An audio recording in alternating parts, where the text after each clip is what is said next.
અને હવે આગળ વાત કરીશું આણંદ જિલ્લાની તો આણંદ જિલ્લાની ઉમરેઠ વિધાનસભા બેઠકની આગામી પેટા ચૂંટણી માટે કોંગ્રેસ પક્ષ દ્વારા ઉમેદવારના નામની સત્તાવાર જાહેરાત કરવામાં આવી છે।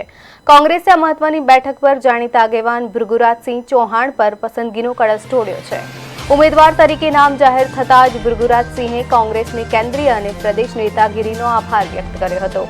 મીડિયા સાથેની વાતચીતમાં ભૃગુરાજસિંહ ચૌહાણે આક્રમક વલણ અપનાવતા જણાવ્યું હતું કે ઉમરેઠ વિસ્તારના છેવાડાના ગામોમાં આજે પણ રોડ રસ્તા અને પાણી જેવા પ્રાથમિક સુવિધાઓનો અભાવ છે। સ્થાનિકોની સમસ્યાઓનો હલ ન આવતા નાગરિકોમાં શાસક પક્ષ સામે ભારે આક્રોશ છે। કોંગ્રેસ આ જન આક્રોશને મતોમાં પરિવર્તિત ફરી વિજય મેળવશે તેવો વિશ્વાસ તેમણે દર્શાવ્યો હતો। તેમણે ઉમેર્યું કે આ માત્ર ચૂંટણી નથી પરંતુ વિચારધારાની લડાઈ છે જેમાં કોંગ્રેસની જીત નિશ્ચિત છે।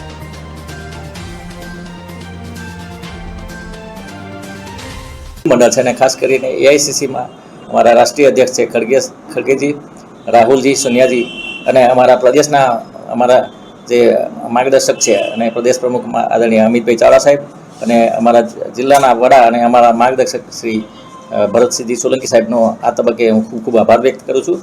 અને એમના થકી અમને જે પણ આ જવાબદારી આપી છે ટિકિટ તો ઘણું વસ્તુ છે પણ એને જીતવા માટે કઈ રીતે કામ કરવું એ નેતાઓના માર્ગદર્શનથી અમે ભારતીય જનતા પાર્ટીના શાસનથી પ્રજા ત્રસ્ત છે।